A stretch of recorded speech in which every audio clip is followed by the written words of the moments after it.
ത്രിതല പഞ്ചായത്ത് ഇലക്ഷൻ 2025 വോട്ടെടുപ്പിനിടയിൽ ഉണ്ടായേക്കാവുന്ന സവിശേഷ സാഹചര്യങ്ങൾ. പോളിംഗ് സ്റ്റേഷനും പരിസരവും. സമ്മതിദായകന്റെ നിജസ്ഥിതി പരിശോധിക്കലും തർക്കമുള്ള കേസിലെ നടപടിക്രമവും. സമ്മതിദായകന്റെ നിജസ്ഥിതിയെപ്പറ്റി തർക്കമുന്നയിക്കൽ, അതായത് ചലഞ്ച്ഡ് വോട്ട്സ്. 1. വോട്ടർ പട്ടികയിൽ പേര് ചേർക്കപ്പെട്ടിട്ടുള്ള ഏതൊരാൾക്കും തിരഞ്ഞെടുപ്പിന് വോട്ട് ചെയ്യുവാൻ അവകാശമുണ്ട്. 2. സ്ഥാനാർത്ഥിയോ അദ്ദേഹത്തിന്റെ തിരഞ്ഞെടുപ്പ് ഏജന്റോ പോളിംഗ് ഏജന്റോ തർക്കമുന്നയിക്കുകയോ വ്യാജ സമ്മതിദായകനെന്ന് വ്യക്തമായ ബോധ്യം വരുകയോ ചെയ്യാത്ത പക്ഷം താൻ ഒരു സമ്മതിദായകനാണെന്ന് അവകാശപ്പെടുകയും പേരും മറ്റു വിവരങ്ങളും ശരിയായി പറയുകയും തിരിച്ചറിയൽ രേഖ ഹാജരാക്കുകയും ചെയ്യുന്ന ഏതൊരു സമ്മതിദായകനെയും സാധാരണഗതിയിൽ ആ സമ്മതിദായകനായി കണക്കാക്കേണ്ടതാണ്. 3. തർക്കം ഉന്നയിക്കപ്പെട്ടിട്ടുണ്ടെങ്കിലോ അല്ലെങ്കിൽ ബന്ധപ്പെട്ട സാഹചര്യങ്ങളിൽ നിന്നും ആളിന്റെ നിജസ്ഥിതിയെപ്പറ്റി ന്യായമായ സംശയം തോന്നുമ്പോഴോ പ്രിസൈഡിംഗ് ഓഫീസർ ഒരു സംക്ഷിപ്ത അന്വേഷണം നടത്തേണ്ടതും അതിന്മേൽ തീരുമാനത്തിലെത്തേണ്ടതുമാണ്. 4.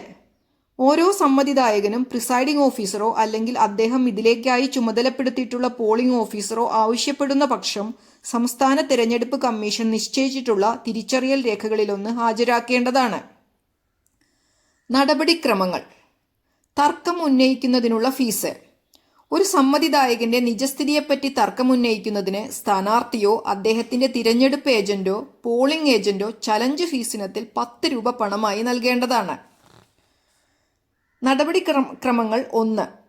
ഒരു സമ്മതിദായകന്റെ നിജസ്ഥിതിയെപ്പറ്റി ഒരു സ്ഥാനാർത്ഥിയോ അദ്ദേഹത്തിന്റെ തിരഞ്ഞെടുപ്പ് ഏജന്റ് പോളിംഗ് ഏജന്റോ ഉന്നയിക്കുന്ന ഏതൊരു തർക്കവും അങ്ങനെ തർക്കമുന്നയിക്കുന്ന ആൾ ചലഞ്ച് ഫീസിനത്തിൽ 10 രൂപ പണമായി നൽകിയ ശേഷമല്ലാതെ പരിഗണിക്കേണ്ടതില്ല. 2. പണം നൽകിക്കഴിഞ്ഞാൽ തർക്കമുന്നയിച്ച ആൾക്ക് ഫോറം N-20 പണം കൈപ്പറ്റിയതിനുള്ള രസീത് നൽകേണ്ടതാണ്. 3.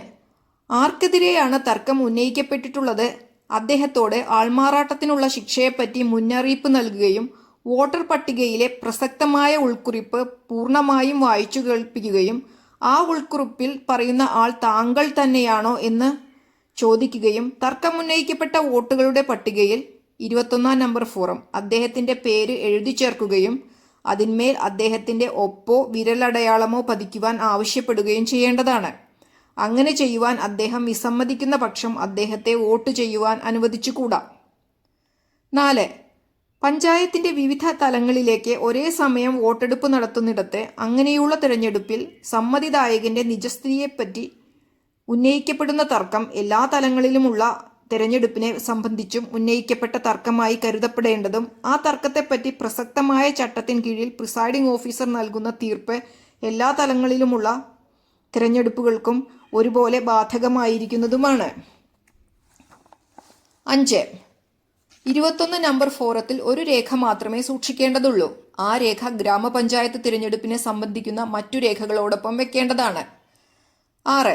തർക്കം സ്ഥാപിക്കപ്പെടുന്ന പക്ഷം തർക്കവിധേയനായ ആളെ പോളിംഗ് സ്റ്റേഷൻ സ്ഥിതി ചെയ്യുന്ന പ്രദേശത്തെ ആധികാരികതയുള്ള പോലീസ് സ്റ്റേഷന്റെ സ്റ്റേഷൻ ഹൗസ് ഓഫീസറെ അഭിസംബോധന ചെയ്തുകൊണ്ടുള്ള ഫോറം N-19 പ്രിസൈഡിംഗ് ഓഫീസറുടെ പരാതിയോടൊപ്പം ഡ്യൂട്ടിയിലുള്ള പോലീസ് ഓഫീസർക്ക് കൈമാറേണ്ടതാണ്.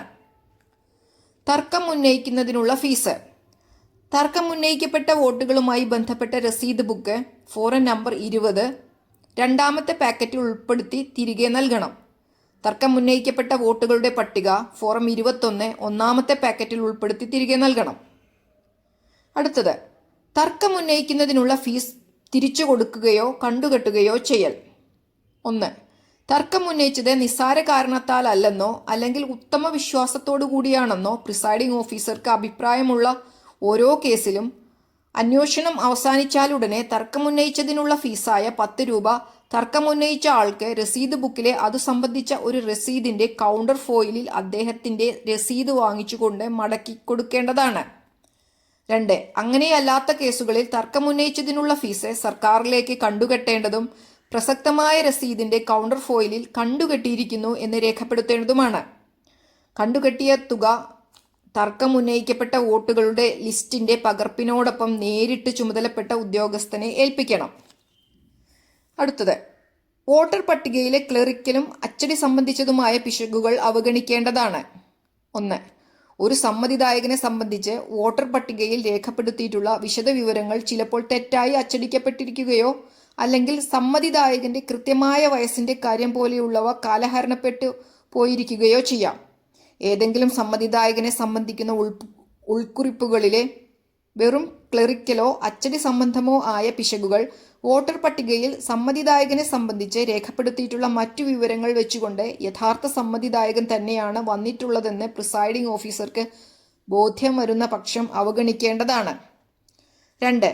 വോട്ടർ പട്ടിക ഒന്നിലധികം ഭാഷകളിൽ തയ്യാറാക്കപ്പെട്ടിരിക്കുകയും വോട്ടർ പട്ടികയുടെ അടയാളപ്പെടുത്തിയ പകർപ്പിൽ ഒരാളുടെ പേര് ചേർക്കപ്പെടാതിരിക്കുകയും ചെയ്യുമ്പോൾ അതേ പ്രദേശത്തുള്ള വോട്ടർ പട്ടികയുടെ മറ്റൊരു ഭാഷയിലുള്ള പതിപ്പിൽ അദ്ദേഹത്തിന്റെ പേര് ചേർത്തിട്ടുള്ള പക്ഷം അദ്ദേഹത്തെ വോട്ട് ചെയ്യുവാൻ അനുവദിക്കേണ്ടതാണ്.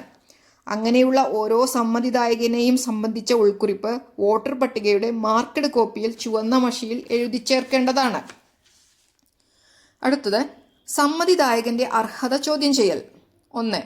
ഒരു സമ്മതിദായകന്റെ നിജസ്ഥിതി ബോധ്യം വരത്തക്ക രീതിയിൽ സ്ഥാപിക്കപ്പെട്ടിട്ടുള്ള പക്ഷം അദ്ദേഹത്തിന് വോട്ട് ചെയ്യുവാൻ അവകാശമുണ്ട്. അങ്ങനെയുള്ള ഒരാളിന് സമ്മതിദായകനാകാനുള്ള അവകാശത്തെപ്പറ്റി പോളിംഗ് സ്റ്റേഷനിൽ വെച്ച് ചോദ്യം ഉന്നയിക്കുവാൻ പാടില്ലാത്തതാകുന്നു. ഉദാഹരണത്തിന് അദ്ദേഹത്തിന് 18 വയസ്സിൽ കൂടുതൽ പ്രായമുണ്ടോ എന്നോ നിയോജക മണ്ഡലത്തിൽ ഒരു വാർഡിൽ സ്ഥിരതാമസക്കാരനാണോ എന്നോ ഉള്ള പ്രശ്നത്തിൽ എന്തെങ്കിലും അന്വേഷണം നടത്തുവാൻ പ്രിസൈഡിംഗ് ഓഫീസർക്ക് അവകാശമില്ല. 2. എന്നാൽ ഏതെങ്കിലും സമ്മതിദായകന്റെ കാര്യത്തിൽ 18 വയസ്സ് തികഞ്ഞുവോ എന്ന് പ്രിസൈഡിംഗ് ഓഫീസർക്ക് സംശയം ഉണ്ടാവുകയാണെങ്കിലോ പോളിംഗ് ഏജന്റുമാർ തർക്കം ഉന്നയിക്കുകയാണെങ്കിലോ ഫോറം നമ്പർ N16 സമ്മതിദായകന്റെ പ്രഖ്യാപനം എഴുതി വാങ്ങേണ്ടതാണ്. ഇപ്രകാരം പ്രഖ്യാപനം നടത്തുന്നവരുടെയും പ്രഖ്യാപനം നൽകുവാൻ വിസമ്മതിക്കുന്നവരുടെയും വിവരം ഫോറം നമ്പർ N18 രേഖപ്പെടുത്തേണ്ടതാണ്. വയസ്സ് സംബന്ധിച്ച് സമ്മതിദായകൻ നടത്തുന്ന പ്രഖ്യാപനം ഫോറം നമ്പർ 16 രണ്ടാമത്തെ പാക്കറ്റിൽ ഉൾപ്പെടുത്തി തിരികെ നൽകണം. വയസ്സ് സംബന്ധിച്ച് പ്രഖ്യാപനം വാങ്ങിയ വോട്ടർമാരുടെയും പ്രഖ്യാപനം നടത്താൻ വിസമ്മതിച്ച വോട്ടർമാരുടെയും പട്ടിക ഫോറം നമ്പർ N18 മൂന്നാമത്തെ പാക്കറ്റിൽ ഉൾപ്പെടുത്തി തിരികെ നൽകണം. അടുത്തത് അന്ധരുടെയും അവശരുടെയും voting by blind and infirm voters. 1. പ്രത്യക്ഷത്തിൽ കാഴ്ചയ്ക്ക് തകരാറുള്ള സമ്മതിദായകരോട് അവർക്ക് വോട്ടിംഗ് മെഷീനിലെ ചിഹ്നങ്ങൾ തിരിച്ചറിയുവാനും വേർതിരിച്ചറിയുവാനും അതിന് നേരെയുള്ള ബട്ടൺ അമർത്തുവാനും കഴിയുമോ എന്ന് ചോദിക്കേണ്ടതാണ്. 2. അന്ധത മൂലമോ മറ്റ് ശാരീരിക അവശത മൂലമോ ഒരു സമ്മതിദായകന് ബാലറ്റ് ലേബലിലെ ചിഹ്നങ്ങൾ തിരിച്ചറിയുന്നതിനോ അതിനു നേരെയുള്ള ബട്ടൺ അമർത്തുന്നതിനോ പരസഹായം കൂടാതെ സാധ്യമല്ലെന്ന് ബോധ്യം വരുന്ന പക്ഷം അദ്ദേഹത്തിനു വേണ്ടി അദ്ദേഹത്തിന്റെ ആഗ്രഹമനുസരിച്ച് വോട്ട് രേഖപ്പെടുത്തുന്നതിന് 18 വയസ്സിൽ കുറയാത്ത പ്രായമുള്ള ഒരു സഹായിയെ അയാളോടൊപ്പം വോട്ടിംഗ് കമ്പാർട്ട്മെന്റിലേക്ക് കൊണ്ടുപോകുവാൻ ആ സമ്മതിദായകനെ അനുവദിക്കേണ്ടതാണ്. സഹായി. ഒരു സമ്മതിദായകനു വേണ്ടി സഹായിയായി വോട്ട് രേഖപ്പെടുത്തുവാൻ ഒരു സ്ഥാനാർത്ഥിയെയോ പോളിംഗ് ഏജന്റിനെയോ അനുവദിക്കാൻ പാടില്ലാത്തതാണ്. എന്നു മാത്രമല്ല ഒരേ ദിവസം ഏതെങ്കിലും പോളിംഗ് സ്റ്റേഷനിൽ ഒന്നിലധികം സമ്മതിദായകരുടെ സഹായിയായിരിക്കുവാൻ ഒരാളെ അനുവദിക്കാൻ പാടില്ല. ഒരു സഹായിയുടെ സേവനം നൽകുന്നതിന് ഒരു സമ്മതിദായകന്റെ നിരക്ഷരത ഒരു മതിയായ കാരണമല്ലെന്ന് പ്രത്യേകം ശ്രദ്ധിക്കേണ്ടതാണ്. 3. സമ്മതിദായകന് വേണ്ടി താൻ രേഖപ്പെടുത്തിയ വോട്ടിന്റെ രഹസ്യ സ്വഭാവം കാത്തുസൂക്ഷിച്ചു കൊള്ളാമെന്നും അന്നേ ദിവസം ഏതെങ്കിലും പോളിംഗ് സ്റ്റേഷനിൽ മറ്റേതെങ്കിലും സമ്മതിദായകന്റെ സഹായിയായി താൻ പ്രവർത്തിച്ചിട്ടില്ലെന്നും പറയുന്ന ഒരു പ്രഖ്യാപനം സഹായിയുടെ പക്കൽ നിന്ന് ഫോറം നമ്പർ N15 വാങ്ങേണ്ടതാണ്. 4. ഇത്തരത്തിൽ വോട്ട് രേഖപ്പെടുത്തുന്ന അന്ധരും അവശരരും ആയ വോട്ടർമാരുടെയും സഹായികളുടെയും വിവരം ഫോറം നമ്പർ 22 രേഖപ്പെടുത്തേണ്ടതും ഈ ഫോറം പ്രഖ്യാപനങ്ങളോടൊപ്പം രണ്ടാമത്തെ പാക്കറ്റിൽ ചേർത്ത് വരണാധികാരിക്ക് അയച്ചു കൊടുക്കേണ്ടതുമാണ്. അന്ധരും അവശരരും ആയ വോട്ടർമാരുടെ പട്ടിക ഫോറം 22 രണ്ടാം പാക്കറ്റിൽ ഉൾപ്പെടുത്തി തിരികെ നൽകണം. അന്ധനോ അവശനോ ആയ വോട്ടറുടെ സഹായി ഒപ്പുവെക്കേണ്ടതായ സത്യപ്രസ്താവനയുടെ ഫോറം N15 രണ്ടാം പാക്കറ്റിൽ ഉൾപ്പെടുത്തി തിരികെ നൽകണം. 5. പഞ്ചായത്തിന്റെ വിവിധ തലങ്ങളിലേക്ക് ഒരേ സമയം തിരഞ്ഞെടുപ്പ് നടക്കുന്ന സംഗതിയിൽ വിവിധ തലങ്ങളിലുള്ള അന്ധരും അവശരരുമായ സമ്മതിദായകരുടെ 22-ാം നമ്പർ ഫോറത്തിലുള്ള ലിസ്റ്റ് പ്രത്യേകം വെക്കേണ്ടതില്ല. എല്ലാ തിരഞ്ഞെടുപ്പുകൾക്കും കൂടി ഒരൊറ്റ ലിസ്റ്റ് മതിയാകും. ബ്രെയിലി ലിപി പരിശീലനം ലഭിച്ച സമ്മതിദായകർക്ക് സ്വയം വോട്ട് രേഖപ്പെടുത്തുവാൻ കഴിയുന്ന വിധത്തിൽ ബാലറ്റ് ബട്ടണുകളുടെ വലതുവശത്തെ ബ്രെയിലി ലിപി ആലേഖനം ചെയ്തിട്ടുണ്ട്. ഈ വിവരം അന്ധരായ സമ്മതിദായകരെ പ്രിസൈഡിംഗ് ഓഫീസർ അറിയിക്കേണ്ടതാണ്. അപ്രകാരം വോട്ട് ചെയ്യുന്നതിന് അവർ തയ്യാറാകുന്ന പക്ഷം ബാലറ്റ് ലേബലിലെ എല്ലാ സ്ഥാനാർത്ഥികളുടെയും ക്രമനമ്പറും പേരും ചിഹ്നവും അവരെ വായിച്ചു കേൾപ്പിക്കേണ്ടതാണ്. അടുത്തത് ടെൻഡേഡ് വോട്ടുകൾ, ടെൻഡേഡ് വോട്ട്സ്. 1. ഒരാൾ വോട്ട് രേഖപ്പെടുത്തുവാൻ പോളിംഗ് സ്റ്റേഷനിൽ എത്തുമ്പോൾ അയാളുടെ വോട്ട് മറ്റൊരാൾ രേഖപ്പെടുത്തി കഴിഞ്ഞിരിക്കാം. അങ്ങനെയുള്ള സംഗതിയിൽ പ്രിസൈഡിംഗ് ഓഫീസർക്ക് അയാളുടെ നിജസ്ഥിതിയെപ്പറ്റി സ്വയം ബോധ്യം വരുത്തുന്നതിനു വേണ്ടി തിരിച്ചറിയൽ രേഖ ആവശ്യപ്പെടാവുന്നതാണ്. 2. അയാളുടെ നിജസ്ഥിതി ബോധ്യം വരുന്ന പക്ഷം അയാളുടെ ഇടത് ചൂണ്ടുവിരലിൽ മായ്ക്കാനാവാത്ത മഷി കൊണ്ട് അടയാളമിടേണ്ടതാണ്. അയാളെ വോട്ടിംഗ് മെഷീനിൽ വോട്ട് രേഖപ്പെടുത്തുവാൻ അനുവദിക്കുവാൻ പാടില്ല. അതിനുശേഷം ടെൻഡേഡ് വോട്ടുകളുടെ ലിസ്റ്റിൽ ഫോറം 21B ആവശ്യമായ ഉൾക്കുറിപ്പുകൾ ചേർക്കേണ്ടതും അതിൽ സമ്മതിദായകന്റെ ഒപ്പോ തള്ളവിരലടയാളമോ രേഖപ്പെടുത്തിയ ശേഷം ഒരു ടെൻഡേഡ് ബാലറ്റ് പേപ്പർ നൽകേണ്ടതുമാണ്. 3. തുടർന്ന് സമ്മതിദായകൻ വോട്ടിംഗ് കമ്പാർട്ട്മെന്റിൽ പോയി ആ ടെൻഡേഡ് ബാലറ്റ് പേപ്പറിൽ അടയാളം പതിക്കുകയും യഥാവിധി മടക്കി പ്രിസൈഡിംഗ് ഓഫീസറെ ഏൽപ്പിക്കുകയും ചെയ്യേണ്ടതാണ്. 4. വോട്ട് രേഖപ്പെടുത്തപ്പെട്ട എല്ലാ ടെൻഡേഡ് ബാലറ്റ് പേപ്പറുകളും ഉപയോഗിക്കാത്ത ടെൻഡേഡ് ബാലറ്റ് പേപ്പറുകളും 21B നമ്പർ ഫോറത്തിലുള്ള ലിസ്റ്റും ആ ആവശ്യത്തിലേക്ക് പ്രത്യേകമായുള്ള കവറിൽ സൂക്ഷിക്കേണ്ടതും വോട്ടെടുപ്പിന്റെ അവസാനത്തിൽ അത് മുദ്രവെച്ച് 1-ാം നമ്പർ പാക്കറ്റിൽ ഉൾപ്പെടുത്തേണ്ടതുമാണ്. 5. ഇപ്രകാരമുള്ള ടെൻഡേഡ് ബാലറ്റ് പേപ്പറുകളുടെ ശരിയായ കണക്ക് 24A നമ്പർ ഫോറത്തിലുള്ള രേഖപ്പെടുത്തിയ വോട്ടുകളുടെ കണക്കിന്റെ 1-ാം ഭാഗത്ത് കാണിക്കേണ്ടതാണ്. ടെൻഡേഡ് വോട്ടുകളുടെ പട്ടിക ഫോറം 21B 1-ാമത്തെ പാക്കറ്റിൽ ഉൾപ്പെടുത്തി തിരികെ നൽകണം. വോട്ടെടുപ്പ് സുഗമമാക്കൽ. തർക്കമുന്നയിക്കപ്പെടുന്ന വോട്ടുകളും ടെൻഡേഡ് വോട്ടുകളും സംബന്ധിച്ച എല്ലാ കേസുകളും പ്രിസൈഡിംഗ് ഓഫീസർ സ്വയം കൈകാര്യം ചെയ്യേണ്ടതാണ്. അല്ലാത്ത പക്ഷം വോട്ടെടുപ്പിന് തടസ്സം നേരിടുകയും കാത്തുനിൽക്കുന്ന മറ്റ് സമ്മതിദായകർക്ക് കാലതാമസം ഉണ്ടാകുകയും ചെയ്തേക്കാം. അടുത്തത്, ഒരു സമ്മതിദായകൻ പോളിംഗ് സ്റ്റേഷനിൽ പ്രവേശിച്ച് വോട്ട് രേഖപ്പെടുത്തുന്നതിനുള്ള നടപടിക്രമങ്ങൾ ആരംഭിച്ചതിനു ശേഷം വോട്ട് രേഖപ്പെടുത്തുന്നില്ലെന്ന് തീരുമാനിച്ചാൽ പാലിക്കേണ്ട നടപടിക്രമം. 1. ഒരു സമ്മതിദായകന്റെ വോട്ടർ പട്ടികയിലെ ക്രമനമ്പർ വോട്ട് രജിസ്റ്റർ ഓഫ് വോട്ട്സ് രേഖപ്പെടുത്തുകയും സമ്മതിദായകൻ അയാളുടെ ഒപ്പ് വിരലടയാളം ആ രജിസ്റ്ററിൽ രേഖപ്പെടുത്തുകയും ചെയ്തതിനു ശേഷം അയാൾ വോട്ട് രേഖപ്പെടുത്തുന്നില്ല എന്ന് തീരുമാനിച്ചാൽ വോട്ട് രേഖപ്പെടുത്തുവാൻ അയാളെ നിർബന്ധിക്കുവാൻ പാടില്ല. 2. വോട്ട് രജിസ്റ്ററിലെ അയാളുടെ ക്രമനമ്പറിനു നേരെ റിമാർക്സ് കോളത്തിൽ അയാൾ വോട്ട് രേഖപ്പെടുത്തുന്നില്ല എന്ന് തീരുമാനിച്ചുവെന്ന് പ്രിസൈഡിംഗ് ഓഫീസർ രേഖപ്പെടുത്തുകയും ആ റിമാർക്സിനു നേരെ അയാളുടെ ഒപ്പോ വിരലടയാളമോ പതിപ്പിക്കുകയും ചെയ്താൽ മതിയാകും. ഒപ്പിടുവാൻ വോട്ടർ വിസമ്മതിക്കുകയാണെങ്കിൽ റിമാർക്സ് കോളത്തിൽ ഒപ്പുവെക്കാൻ വിസമ്മതിച്ചു എന്ന് രേഖപ്പെടുത്തി പ്രിസൈഡിംഗ് ഓഫീസർ ഒപ്പുവെക്കേണ്ടതാണ്. ആ വോട്ടറിന്റെയോ തുടർന്ന് വോട്ട് ചെയ്യുന്ന വോട്ടർമാരുടെയോ ക്രമനമ്പറിൽ മാറ്റം വരുത്തേണ്ട കാര്യമില്ല. അടുത്തത് അണ്ടർ വോട്ട്സ്. 1. ത്രിതല പഞ്ചായത്ത് സംവിധാനത്തിൽ ഒന്നിലധികം തലങ്ങളിലേക്ക് ഗ്രാമ, ബ്ലോക്ക്, ജില്ലാ പഞ്ചായത്ത് ഒരേ സമയം വോട്ടെടുപ്പ് നടത്തുമ്പോൾ ഒരു വോട്ടർക്ക് ഓരോ തലത്തിലേക്കും വോട്ട് രേഖപ്പെടുത്താവുന്നതാണ്. എന്നാൽ അയാൾ ഏതെങ്കിലും തലത്തിലേക്ക് വോട്ട് രേഖപ്പെടുത്തുന്നില്ലെന്ന് തീരുമാനിച്ചാൽ അയാൾക്ക് അപ്രകാരം ചെയ്യുന്നതിനുള്ള സ്വാതന്ത്ര്യം ഉണ്ടായിരിക്കുന്നതാണ്. സമ്മതിദായകന് അയാൾക്ക് താൽപ്പര്യമുള്ള തലങ്ങളിലെ സ്ഥാനാർത്ഥിക്ക് വോട്ട് രേഖപ്പെടുത്തിയതിനു ശേഷം അവസാനത്തെ ബാലറ്റ് യൂണിറ്റിലെ എൻഡ് ബട്ടൺ അമർത്തി വോട്ടിംഗ് അവസാനിപ്പിക്കാവുന്നതാണ്. ഇപ്രകാരം ചെയ്യുമ്പോൾ ഏതു തലത്തിലേക്കാണോ അയാൾ വോട്ട് രേഖപ്പെടുത്താതിരിക്കുന്നത് ആ തലത്തിലെ ആകെ രേഖപ്പെടുത്തിയ വോട്ടുകളുടെ എണ്ണം മറ്റു തലങ്ങളിലേതിനേക്കാൾ 1 കുറവായിരിക്കും. 2. ഒന്നിൽ കൂടുതൽ സ്ഥാനങ്ങളിലേക്ക് വോട്ട് ചെയ്യേണ്ട സംഗതിയിൽ സമ്മതിദായകൻ എല്ലാ സ്ഥാനങ്ങളിലേക്കും വോട്ട് ചെയ്യാതിരിക്കുകയോ എൻഡ് ബട്ടൺ അമർത്താതെ വോട്ടിംഗ് കമ്പാർട്ട്മെന്റ് വിടുകയോ ചെയ്യുന്ന സാഹചര്യത്തിൽ പ്രിസൈഡിംഗ് ഓഫീസർ വോട്ട് ചെയ്യുന്നതിനുള്ള അറയിൽ പ്രവേശിച്ച് എൻഡ് ബട്ടൺ അമർത്തി വോട്ടിംഗ് പൂർത്തിയാക്കുകയും അക്കാര്യം 21A പറയുന്ന വോട്ട് രജിസ്റ്ററിൽ റിമാർക്സ് കോളത്തിൽ രേഖപ്പെടുത്തേണ്ടതുമാണ്. അടുത്തത്, ലഹളയും മറ്റും ഉണ്ടാകുന്ന വോട്ടെടുപ്പ് മാറ്റിവെക്കൽ. ലഹളയും മറ്റും ഉണ്ടാകുന്ന പക്ഷം വോട്ടെടുപ്പ് മാറ്റിവെക്കൽ. 1. ലഹളയോ പരസ്യമായി അക്രമം കാട്ടാനുള്ള ശ്രമമോ ഉണ്ടായാൽ അത് നിയന്ത്രിക്കുന്നതിന് പോലീസിനെ ഉപയോഗപ്പെടുത്തണം. പക്ഷെ അത് നിയന്ത്രിക്കാൻ കഴിയാതിരിക്കുകയും വോട്ടെടുപ്പ് തുടരുന്നത് അസാധ്യമായി തീരുകയും ചെയ്യുന്ന പക്ഷം മാത്രമേ പ്രിസൈഡിംഗ് ഓഫീസർ വോട്ടെടുപ്പ് മാറ്റിവെക്കാൻ പാടുള്ളൂ. 2. പ്രകൃതിക്ഷോഭത്താലോ മറ്റു മതിയായ കാരണത്താലോ വോട്ടെടുപ്പ് നടത്തുന്നത് അസാധ്യമായി തീർന്നാലും വോട്ടെടുപ്പ് മാറ്റിവെക്കേണ്ടതാണ്. എന്നാൽ താൽക്കാലികമായ മഴയോ കാറ്റോ വോട്ടെടുപ്പ് മാറ്റിവെക്കുന്നതിനു മതിയായ കാരണമാകുന്നതല്ല. 3. വോട്ടെടുപ്പ് മാറ്റിവെക്കുന്ന ഓരോ സംഗതിയിലും സാധാരണഗതിയിൽ വോട്ടെടുപ്പ് അവസാനിച്ചാലെന്നതുപോലെ പോളിംഗ് ഏജന്റുമാരുടെ സാന്നിധ്യത്തിൽ വോട്ടിംഗ് മെഷീനുകളും മറ്റും മുദ്രവെച്ച് ഭദ്രമാക്കേണ്ടതാണ്. വോട്ടെടുപ്പ് മാറ്റിവെക്കുന്നതിന് പ്രിസൈഡിംഗ് ഓഫീസർക്ക് നൽകിയിട്ടുള്ള അധികാരം വളരെ അപൂർവമായി മാത്രവും വോട്ടെടുപ്പ് നടത്തുന്നത് ഭൗതികമായി അസാധ്യമായി തീരുന്ന സന്ദർഭങ്ങളിൽ മാത്രവും വിനിയോഗിക്കേണ്ടതാണ്. കേരള പഞ്ചായത്ത് രാജ് ആക്ട് 71 വകുപ്പ്, കേരള മുനിസിപ്പാലിറ്റി ആക്ട് 127 വകുപ്പ്. 4.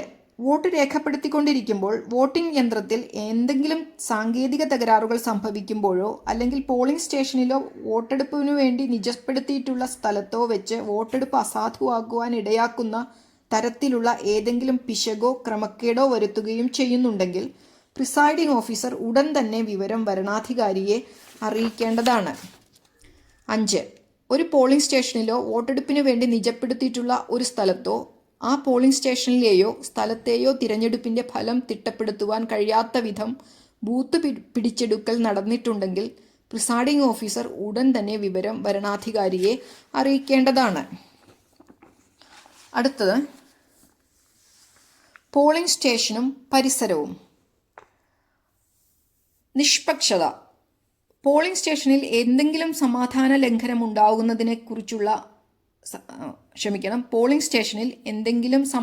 ലംഘനം ഉണ്ടാകുന്നതിനെതിരെയുള്ള ഏറ്റവും പ്രധാനപ്പെട്ട മുൻകരുതൽ പ്രിസൈഡിംഗ് ഓഫീസറുടെ നിശ്ചയദാർഢ്യവും നയപരവും തന്ത്രപരവും നിഷ്പക്ഷവുമായ സമീപനവുമാണ്. ഇവയിൽ പ്രധാനം നിഷ്പക്ഷത തന്നെയാണ്. എല്ലാ പാർട്ടികളോടും സ്ഥാനാർത്ഥികളോടും ഒരേ രീതിയിൽ പെരുമാറുകയും തർക്കവിഷയമായ ഓരോ സംഗതിയും നീതിക്കും ന്യായത്തിനും നിരക്കുന്ന രീതിയിൽ തീരുമാനിക്കുകയും വേണം. തിരഞ്ഞെടുപ്പിൽ ഏതെങ്കിലും സ്ഥാനാർത്ഥിയുടെ താൽപ്പര്യങ്ങളെ പ്രോത്സാഹിപ്പിക്കുന്ന തരത്തിലുള്ള യാതൊരു പ്രവൃത്തിയും പോളിംഗ് ഉദ്യോഗസ്ഥരുടെ ഭാഗത്തു നിന്നുണ്ടാകാതിരിക്കുവാൻ പ്രത്യേകം ശ്രദ്ധിക്കേണ്ടതാണ്. അടുത്തത് വോട്ട് പിടുത്തത്തിന് നിരോധനം. വോട്ടെടുപ്പ് ദിവസം മുനിസിപ്പാലിറ്റിയുടെ കാര്യത്തിൽ പോളിംഗ് സ്റ്റേഷന്റെ 100 മീറ്റർ ദൂരപരിധിക്കുള്ളിലും പഞ്ചായത്തിന്റെ കാര്യത്തിൽ പോളിംഗ് സ്റ്റേഷന്റെ 200 മീറ്റർ ദൂരപരിധിക്കുള്ളിലും താഴെ പറയുന്ന പ്രവൃത്തികൾ ചെയ്യാൻ പാടുന്നതല്ല. 1. വോട്ട് പിടിക്കുക. 2. ഏതെങ്കിലും സമ്മതിദായകന്റെ വോട്ടിനായി അഭ്യർത്ഥിക്കുക. 3. ഏതെങ്കിലും പ്രത്യേക സ്ഥാനാർത്ഥിക്ക് വേണ്ടി വോട്ട് ചെയ്യാതിരിക്കാൻ ഏതെങ്കിലും സമ്മതിദായകനെ പ്രേരിപ്പിക്കുക. 4. ആ തിരഞ്ഞെടുപ്പിൽ വോട്ട് ചെയ്യാതിരിക്കാൻ ഏതെങ്കിലും സമ്മതിദായകനെ പ്രേരിപ്പിക്കുക. 5. ആ തിരഞ്ഞെടുപ്പ് സംബന്ധിച്ച് ഒരു ഔദ്യോഗിക നോട്ടീസ് അല്ലാതെ ഏതെങ്കിലും നോട്ടീസോ ചിഹ്നമോ പ്രദർശിപ്പിക്കുക. മേൽപ്രകാരം ഏതെങ്കിലും പ്രവൃത്തി ചെയ്യുന്ന ഏതൊരാളെയും കേരള പഞ്ചായത്ത് രാജ് ആക്ട് 127 വകുപ്പ്, കേരള മുനിസിപ്പാലിറ്റി ആക്ട് 151 വകുപ്പ് അനുസരിച്ച് പ്രോസിക്യൂട്ട് ചെയ്യാവുന്നതാണ്. അടുത്തത് സ്ഥാനാർത്ഥികളുടെ തിരഞ്ഞെടുപ്പ് ബൂത്തുകൾ. സമ്മതിദായകർക്ക് പ്രതിബന്ധങ്ങൾ ഉണ്ടാക്കുകയും പാർട്ടി പ്രവർത്തകർ തമ്മിൽ ഏറ്റുമുട്ടലുകൾക്കും ക്രമസമാധാന പ്രശ്നങ്ങൾക്കും ഇടയാക്കുകയും ചെയ്യുന്നതിലൂടെ നീതിപൂർവകവും ന്യായയുക്തവും സുഗമവുമായ തിരഞ്ഞെടുപ്പിന്റെ നടത്തിപ്പിന് പല വിഷമതകളും ഉണ്ടാകുമെന്നതിനാൽ സ്ഥാനാർത്ഥികളുടെ തിരഞ്ഞെടുപ്പ് ബൂത്തുകൾ അനുവദിച്ചുകൂടെന്ന് കമ്മീഷൻ നിർദ്ദേശിക്കുന്നു. എന്നിരുന്നാലും സമ്മതിദായകർക്ക് അനൌദ്യോഗിക തിരിച്ചറിയൽ സ്ലിപ്പുകൾ നൽകുന്നതിനായി പഞ്ചായത്തുകളിൽ പോളിംഗ് സ്റ്റേഷനിൽ നിന്ന് 200 മീറ്ററിൽ കൂടുതൽ അകലെയും മുനിസിപ്പാലിറ്റികളിൽ പോളിംഗ് സ്റ്റേഷനിൽ നിന്ന് 100 മീറ്ററിൽ കൂടുതൽ അകലെയുമായി താൽക്കാലിക ബൂത്തുകൾ ഏർപ്പെടുത്താറുണ്ട്. അപ്രകാരമുള്ള ബൂത്തുകൾക്ക് ചുറ്റും ആളുകൾ കൂടി നിൽക്കാൻ അനുവദിക്കുവാൻ പാടില്ല. കമ്മീഷന്റെ മേൽപ്പറഞ്ഞ നിർദ്ദേശങ്ങളുടെ ഏതെങ്കിലും ലംഘനം ശ്രദ്ധയിൽപ്പെടുന്ന പക്ഷം ആവശ്യമായ പരിഹാര നടപടികൾ എടുക്കുന്നതിലേക്കായി അക്കാര്യം പോളിംഗ് സ്റ്റേഷൻ പരിസരത്തെ ക്രമസമാധാന പരിപാലനത്തിന് ചുമതലപ്പെട്ട ഉദ്യോഗസ്ഥർക്ക് റിപ്പോർട്ട് ചെയ്യേണ്ടതാണ്. അടുത്തത് പോളിംഗ് സ്റ്റേഷനിലോ പരിസരത്തോ ഉള്ള ക്രമരഹിതമായ പെരുമാറ്റം. കേരള പഞ്ചായത്ത് രാജ് ആക്ട് 128 വകുപ്പിലെയും കേരള മുനിസിപ്പാലിറ്റി ആക്ട് 152 വകുപ്പിലെയും വ്യവസ്ഥകൾ കർശനമായി നടപ്പിലാക്കേണ്ടതാണ്. പോളിംഗ് സ്റ്റേഷനിലോ പരിസരത്തോ ഏതെങ്കിലും വ്യക്തി ക്രമരഹിതമായി പെരുമാറുകയാണെങ്കിൽ അയാളെ അപ്പോൾ അവിടെ വെച്ചു തന്നെ ഒരു പോലീസ് ഉദ്യോഗസ്ഥനെ കൊണ്ട് അറസ്റ്റ് ചെയ്യിക്കാവുന്നതും പ്രോസിക്യൂട്ട് ചെയ്യിക്കാവുന്നതുമാണ്. അപ്രകാരമുള്ള പെരുമാറ്റം തടയുന്നതിന് ന്യായമായും ആവശ്യമായ നടപടികൾ എടുക്കുന്നതിനും ബലം പ്രയോഗിക്കുന്നതിനും പോലീസിന് അധികാരമുണ്ട്. എന്നിരുന്നാലും പ്രേരണയും മുന്നറിയിപ്പും ഫലപ്രദമല്ലെന്ന് തെളിഞ്ഞാൽ മാത്രമേ ഈ അധികാരങ്ങൾ ഉപയോഗിക്കുവാൻ പാടുള്ളൂ. ഏതെങ്കിലും മെഗാഫോണിൻ്റെയോ ഉച്ചഭാഷിണിയുടെയോ ഉപയോഗം പോളിംഗ് സ്റ്റേഷന്റെ പ്രവർത്തനത്തിന് പ്രതിബന്ധമുണ്ടാക്കുന്ന പക്ഷം അത്തരത്തിലുള്ള ഉപയോഗം അവസാനിപ്പിക്കുവാൻ നടപടിയെടുക്കേണ്ടതാണ്. ദൂരപരിധിയൊന്നും തന്നെ പ്രസ്തുത വകുപ്പിൽ നിർദ്ദേശിച്ചിട്ടില്ല. പോളിംഗ് സ്റ്റേഷനിലെ നടപടിക്രമങ്ങളെ ശല്യപ്പെടുത്താൻ തക്ക വിധം അത് അടുത്താണോ ഉറക്കെയാണോ എന്നെല്ലാം പ്രിസൈഡിംഗ് ഓഫീസർക്ക് തന്നെ തീരുമാനിക്കാവുന്നതാണ്. അടുത്തത് ക്രമവിരുദ്ധമായി പെരുമാറുന്നവരെ നീക്കം ചെയ്യൽ. വോട്ടെടുപ്പിനിടയിൽ അനുചിതമായ വിധം പെരുമാറുകയോ നിയമാനുസരണമായ നിർദ്ദേശങ്ങൾ അനുസരിക്കാൻ വിസമ്മതിക്കുകയോ ചെയ്യുന്ന ഏതൊരാളെയും പ്രിസൈഡിംഗ് ഓഫീസറുടെ ഉത്തരവ് പ്രകാരം ഏതെങ്കിലും പോലീസ് ഉദ്യോഗസ്ഥനോ അല്ലെങ്കിൽ പ്രിസൈഡിംഗ് ഓഫീസർ അധികാരപ്പെടുത്തിയ മറ്റേതെങ്കിലും ആളുകൾക്കോ പോളിംഗ് സ്റ്റേഷനിൽ നിന്നും നീക്കം ചെയ്യാവുന്നതാണ്. 1994 കേരള പഞ്ചായത്ത് രാജ് ആക്ടിലെ 129 വകുപ്പ്, 1994 കേരള മുനിസിപ്പാലിറ്റി ആക്ടിൻ്റെ 153 വകുപ്പ് കാണുക.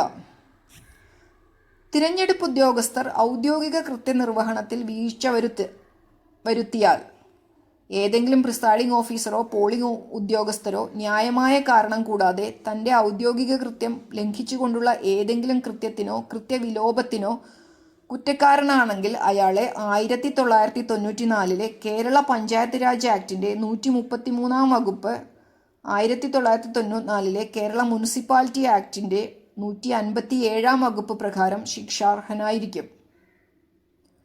അടുത്തത് പോളിംഗ് സ്റ്റേഷനിൽ നിന്നും ബാലറ്റ് പേപ്പറുകൾ നീക്കം ചെയ്യുന്നത് കുറ്റകരം. തിരഞ്ഞെടുപ്പിൽ പോളിംഗ് സ്റ്റേഷനിൽ നിന്നും വഞ്ചനാപൂർവം ബാലറ്റ് പേപ്പറുകളോ, അതായത് ടെൻഡേഡ് ബാലറ്റ് പേപ്പർ, മറ്റ് തിരഞ്ഞെടുപ്പ് സാമഗ്രികളോ പുറത്തു കൊണ്ടുപോകാൻ ശ്രമിക്കുകയോ അല്ലെങ്കിൽ അങ്ങനെയുള്ള ഒരു പ്രവൃത്തിയെ ബോധപൂർവം സഹായിക്കുകയോ ചെയ്യുന്ന ഏതൊരാളെയും 3 വർഷം വരെയുള്ള തടവിന് ശിക്ഷിക്കാവുന്നതാണ്. Thank you.